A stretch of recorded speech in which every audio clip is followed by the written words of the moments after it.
the guys from Ping, they've kind of shown me how much the equipment matters. I just love that I can hit any shot I kind of want. We're going to be able to tell some fun stories about what goes on here to help golfers play better golf.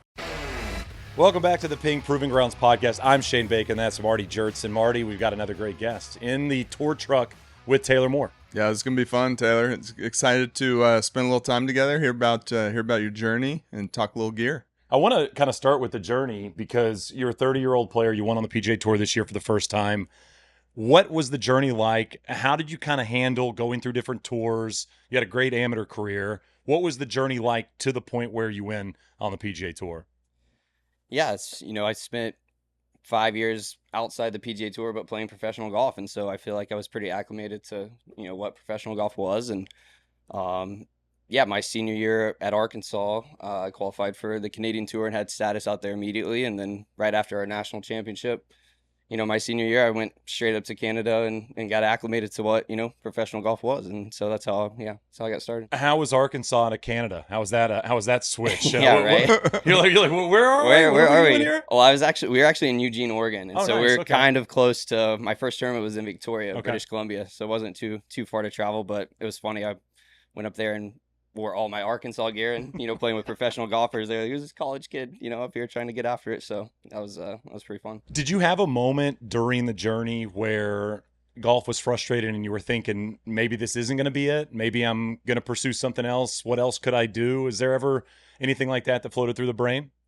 I definitely had, a couple periods that come to mind that I was frustrated. I never really allowed myself to, think about what I potentially wanted to do elsewise, or otherwise. And I got injured in 19. That was kind of a big moment for me just to get some perspective on life and have some time away from the game. And then we had a 2-1, season during COVID on the Korn Ferry, and I was about 75th place roughly after the first kind of, part of it, and was just very frustrated with how I was playing and, had to really, grab the bull by the horns and redirect a little bit and, tear it up that last season to get out here.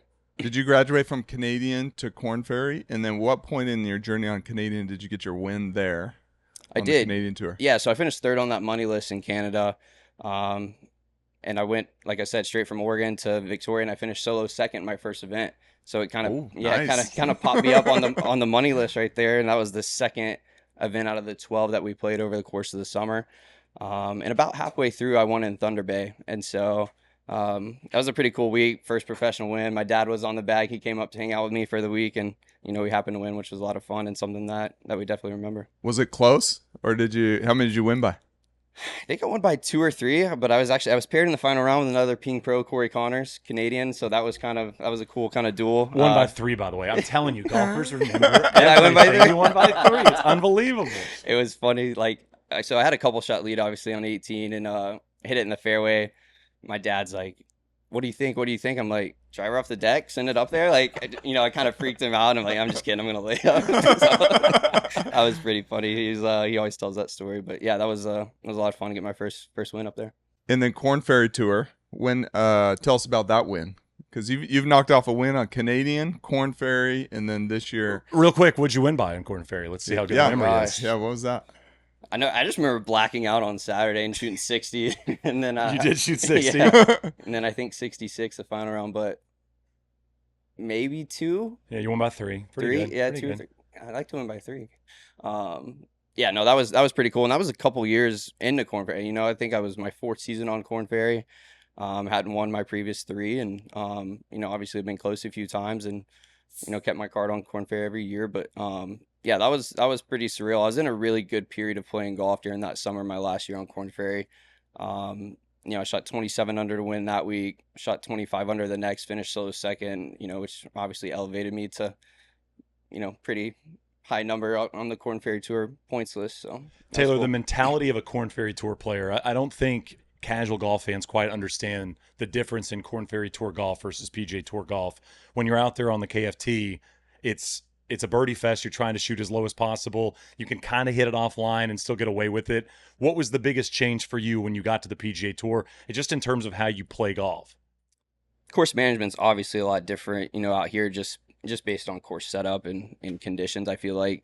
But I was appreciative of the fact, that I had to learn how to play that style of golf as well. The aggressive style. The aggressive style, and just learn how to make birdies and get comfortable making birdies, because, you know, there are some weeks out here that are like that.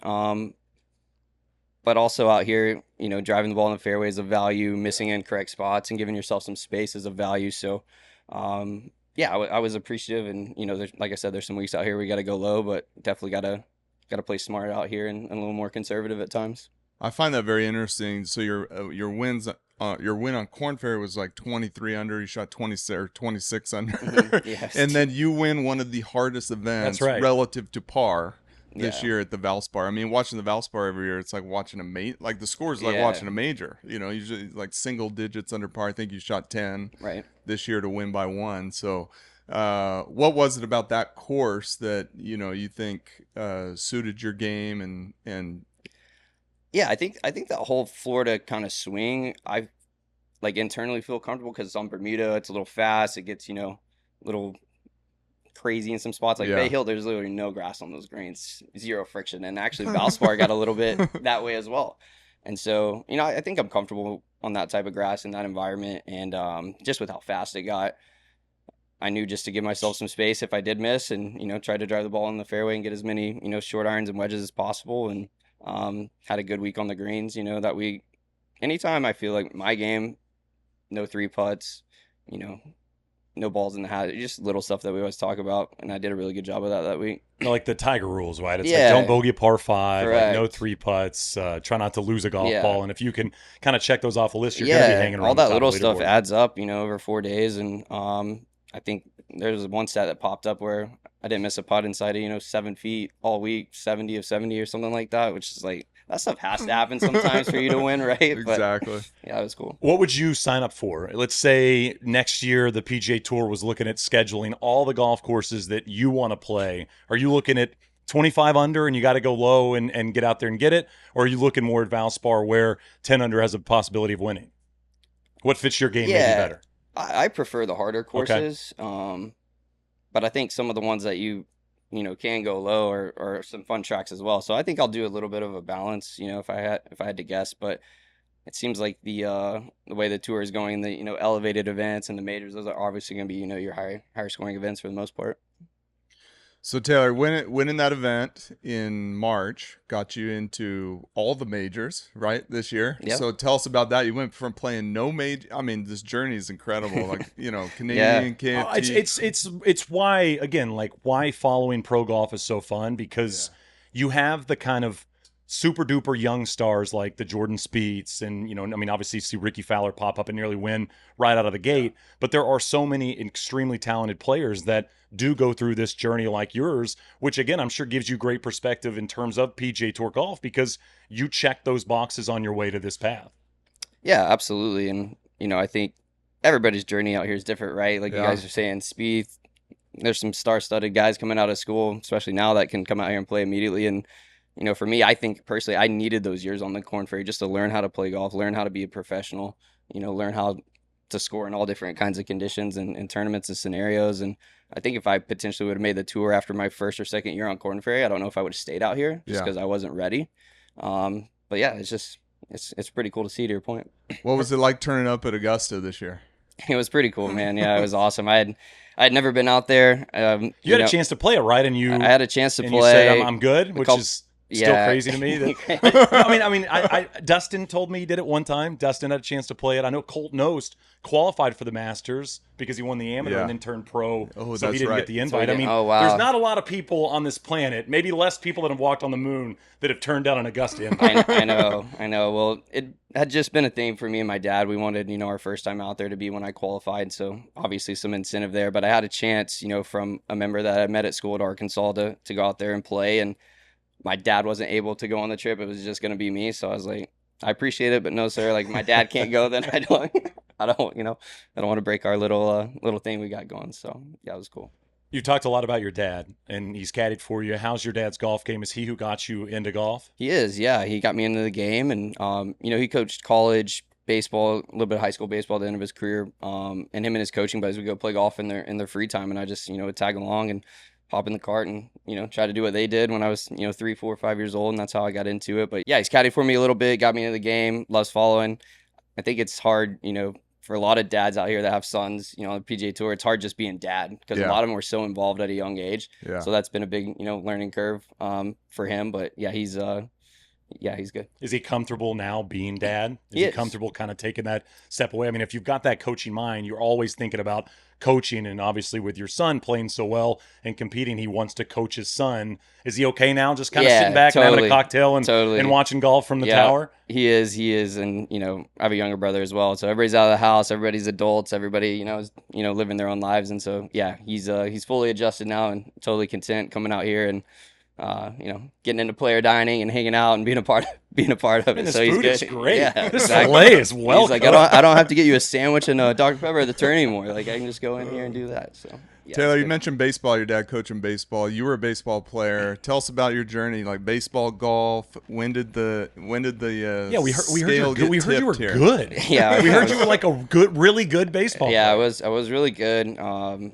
You know, I quit baseball for my freshman year of high school, so I played both pretty parallel, I would say, until about 8th grade, and then I started really, you know, picking more and more golf tournaments, and kind of the time frame too when I got into the Ping Junior program. I was 14. Yeah. Jeff Brown found me when I was in 8th grade. You know, we weren't totally sure if it was legal to get golf equipment because my dad, being a baseball coach, was like, no kids can get sponsored. And, you know, in team sports, you can't get free equipment. You can't do anything unless, you know, the team has all the access to it. Yeah.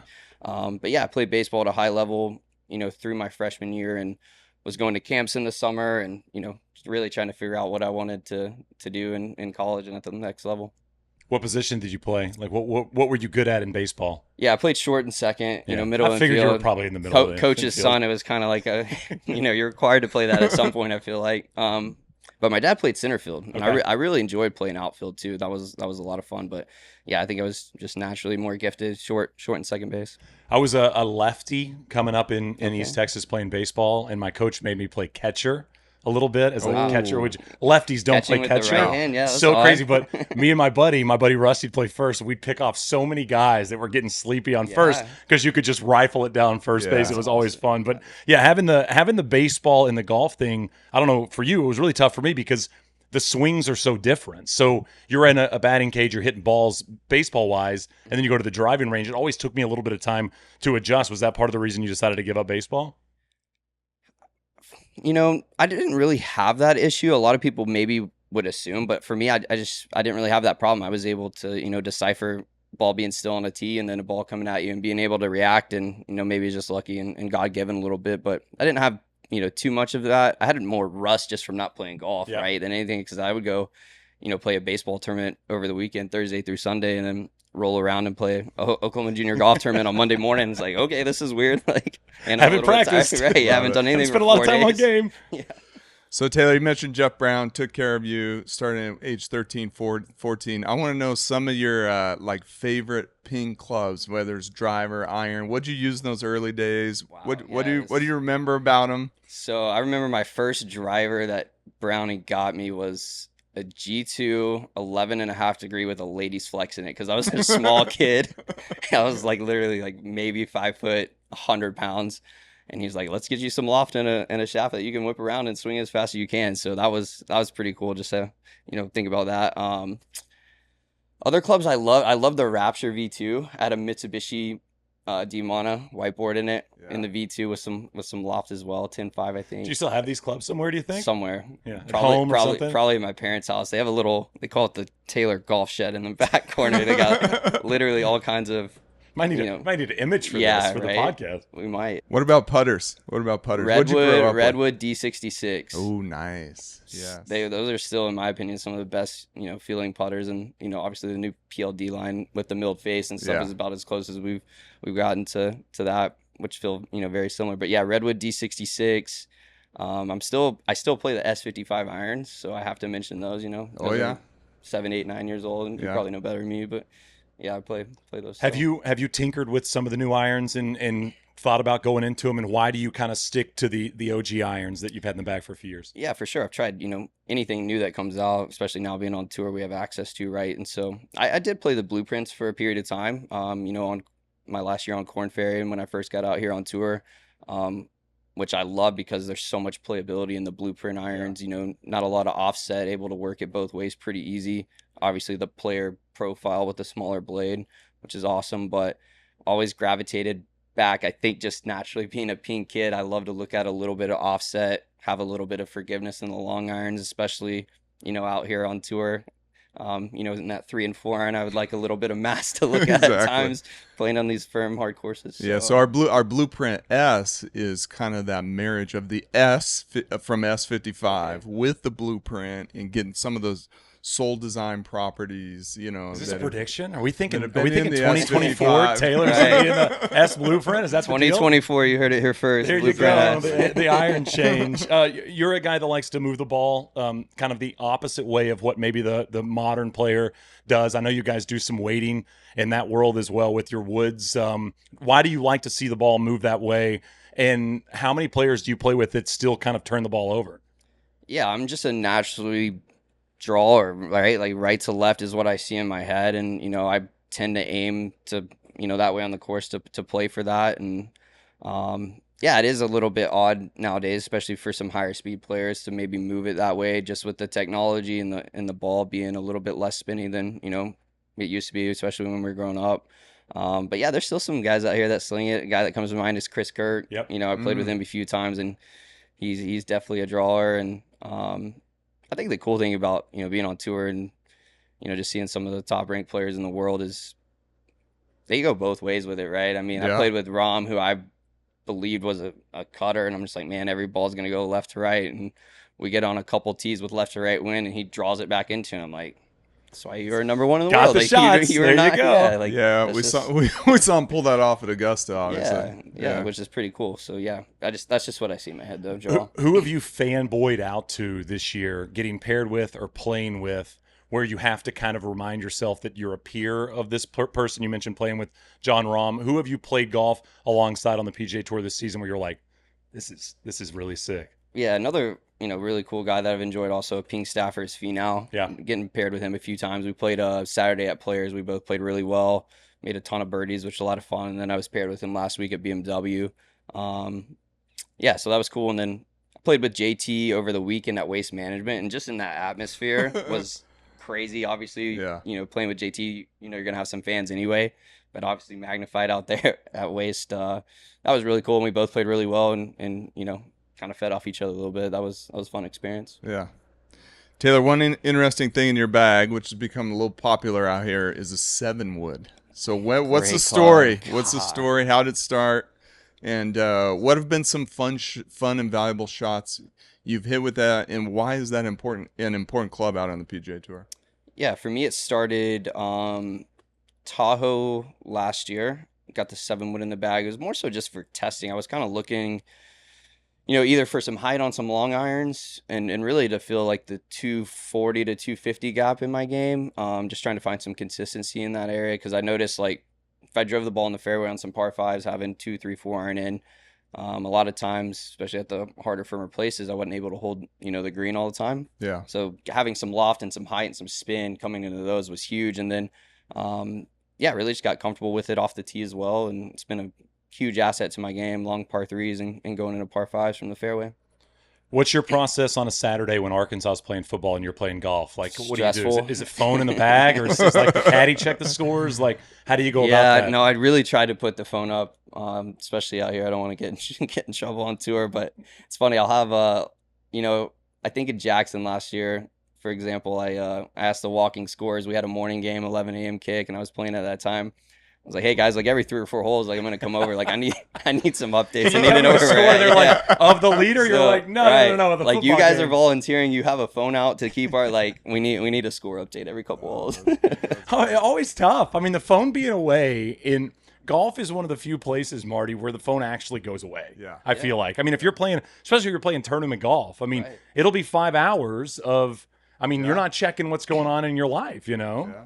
Exactly. Yeah, fall time with football, especially. I mean, Sundays fantasy football. Like, I remember pulling my phone out after like the 2nd or 3rd hole one time because my fantasy lineup wasn't set yet, and I'm like, I have to make sure this is ready to This rock is at noon. modern right? professional Yeah, golf, like- man. No messing around. Taylor, let's go into the putter a little bit. You mentioned PLD. So what's in the bag right now, and what have you enjoyed about that PLD process in terms of dialing in the Oslo, right? Yeah, That you got in the bag right I'm now? in a PLD Oslo 4. I think the cool thing about the PLD is just the customization factors we're able to have, right? And getting the alignment aids the way we want, getting the, sight lines the way we want, being able to implement whatever kind of hosel, into a head just to, be able to optimize it and get the ball to roll the way we want every time. And so, yeah, I've always loved the feel of a mallet, or maybe a mid mallet, smaller mallet for alignment purposes on shorter putts. It's really helped me over the years. But I love the feel of, I think, every pink kid of an answer to, and just a blade, and just that that noise. And so really trying to mesh those two together is what I've found with the Oslo, and especially the PLD line. So the acoustics were important to you. Yes, So, acoustics and feel for sure. So we in working on your PLD, did you try different inserts, different Yeah, face textures? I've tried a ton, and that's Tony and everybody has been so helpful in just helping me find exactly what I want. Because I want the ball to come off fast, right? Yeah. But I also want some noise, and so we've played around with insert, we played around with deep mill, played around with flat face. Just really trying to get that perfect marriage, and what's going to help me, when I teed up Thursday through Sunday. And so it's been a cool process, it's been fun, and from time to time out here, if you go through a couple cold weeks, you're like, all right, let's try something else, let's mix it up, which I'm definitely not scared to do. But I've been with this Oslo 4 style now for over a year, which has been nice to have some consistency for sure. Taylor, you talked about being 14 years old and being approached by Ping. You kind of fast forward now to being a 30-year-old, and you can walk in the tour truck and grab a new hat and have your clubs fixed. How wild is it to kind of think back to that, 16 years ago, being a kid, wondering if you could even be approached by Ping, now to be able to come through the door and get your clubs fixed and have multiple putter options? I mean, how wild has this journey been?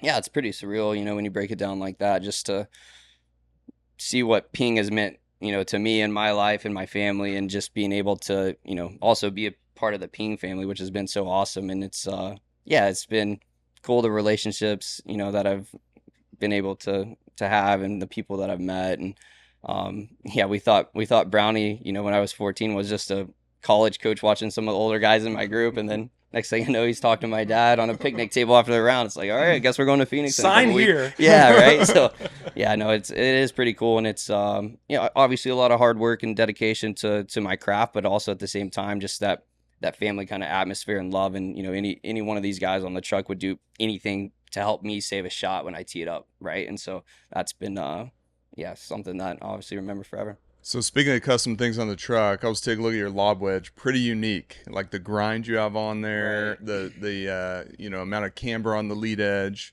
Tell us about what are some of the important things for you. Is I think for the listener out there, is like one of the hardest things is like, how do you pick the right grind in your lob wedge? Sure. What are some of the shots that you like to hit? Do you open around the greens or not? So that's such an important thing out here on the PGA Tour. Describe the tour again to the grind that you have. Yeah, it's massive. Obviously some trial and error, and to get to the point where we're at now, but some trial and error too during like tournament situations. It's really hard to simulate a lot of times on the chipping green, perfect lies. Giving yourself a great lie in the bunker. Like I wanted to, try a lot of what we wanted to do in a tournament situation, and I have a ton of material removed from the heel. Yeah, heel relief. I want. We'll have to post a picture of his lob wedge. Let's do it. Yeah. I want a awesome. ton of heel relief so I can lay it open in the bunkers. I can lay it open when I have good lies and not have it dig, because I really want the bounce to be exposed as much as possible. And like I'm a pretty neutral chipper, and when I say that, I mean I don't really have a ton of handle lean, so I don't want the leading edge getting in the ground. Yep. And so I think they roll the lead edge for me quite a bit as well. Take some off there, soften it. That way, when I, coming in and delivering the club, my handle's pretty neutral, just to really have as much bounce exposed as possible. Is this on a square face shot? Square face shot, okay. Yep. And then when I do go open face to get some height or to try to get a lot of spin, I throw the right hand a ton. Okay. And so I do not want that thing going to the ground, especially when we're playing Bermuda grass in the grain. things of that nature. I want Do as you- much relief as possible. Do you lower the handle on those shots, or does it Out of the vary? bunker, I do. Yeah. Okay. If I'm trying to get some height out of the bunker, I go super low handle, super open, and a ton of right hand throw with some speed, and try to shoot that thing up as much All as of these possible. things are going on in the brain, and you get to 2 feet. You're like, that works. There you go. His That's all grind good. is awesome. Dude, So it yeah, is pretty we'll cool. post a Is picture it? of it. I'm not like totally sure about a lot of the other guys. Is it a lot of Just a lot of heel relief. Mhm. And so when it's kind of has a little bit of the essence of the I2 lob wedge in the bunker. And one of the Gotcha. things the I2 had is a very small surface area. So if you kind of look at the heel section, it's going to like knife into the bunker early, but then Gotcha. you still have that angle late. It's You know funny. what I mean? It's funny you mentioned that. That's maybe why I like it, because when I did get into the game, like we were talking about, earlier, my dad got a set of I2s from a pawn shop when he was getting out of college, and so I grew up playing his clubs. Like I would in the bunker with a I2 sand wedge. Oh yeah. So that's There how you I go. learned how to Yes, hit bunker shots with the I2, and then Yeah. actually my rookie year also from that same set I played a ping answer 2 that I got in that same set from like the late 80s. I used it like my rookie year on Korn Ferry. Nice. So that was a ton of lead tape because it was pretty light. Yeah, but you like it. You like the old school equipment. Yeah, I yeah. appreciate it. Taylor, been a big year for you. Obviously, winning on the PGA Tour, making it to the Tour Championship. Are you a goal guy? Do you write down goals for next year? Or you kind of lay out what you might think about when you kind of get towards 24? Yeah, I'm a goal guy to some extent. I've really tried to reframe a little bit how I think about, goals and future stuff. And this has been a big part. I hired a mental performance coach my last year on Korn Ferry, and her name is Sarah Taylor, and she's helped me out a ton. And, goal setting is great for anybody. But for me personally, we're more so focused on like just being where my feet are. Okay. Right? And if I can control more where I'm present. at, yeah, just a little bit more present, like in weekly stuff. Like what are the things you want to get done this week? How do you want to, budget your time? How do you want to practice? How do you want to, and for me, that's just worked better. But yeah, it's really cool, to be at East Lake, be in the Tour Championship, get my first win on tour, playing all 4 majors my second year out. Definitely done a lot of cool things, and looking forward to what's to come. How do you budget your time? I mean, you play golf. We always talk about you play golf for 4 or 5 hours a day, and you practice maybe for an hour or 2 on the front end or back end. Right. And you have like the full day. Yeah. How do you budget that time as you're traveling week to week? And how do you budget your time to make you stay in the present and not kind of get ahead of yourself? Yeah, that's a great question. And, that's when coming out of college, you don't realize how much time you are going to have. You go from playing one practice round and 3 competitive rounds, and now you have the whole week to practice before, and then you're playing 4 rounds. And so it's been a little bit of trial and error in that aspect. But, I really try to rest and recover as much as possible now too, just with the travel and the amount of tournaments I'm playing. Try to make sure I'm getting 8 hours of sleep, a little bit of downtime in the evening. We set up some daily routines for me, which has worked great. So I have an AM and a PM routine. Try to get in the gym, get the body moving. I mean, there's a lot of stuff that goes into it, but we found a pretty good recipe, now that works for me. Are you an early morning practice round player, late afternoon, mid-morning, variable? I would say I like getting out early if I can. If my schedule's, set up to where I can go tee off before 7:30 or 8 o'clock and get 9 holes in. I like to warm up, go play first, and then practice after. That to me is like an ideal day. Be done at noon or 1 would be ideal, especially if I can watch football after. So that would be Basically just dependent on Yeah, whatever right. sports is happening on TV. Exactly. That's kind of how Taylor lays out the schedule. We appreciate the time, man. Congrats on a great year. Congrats on the win. Congrats on making it to the Tour Championship, and we look forward to seeing what you do in 24. I appreciate it. Thanks, guys. Yeah, keep it up, Ted. Yeah, thank you. Yeah, Appreciate this it. is the Ping Proving Grounds podcast.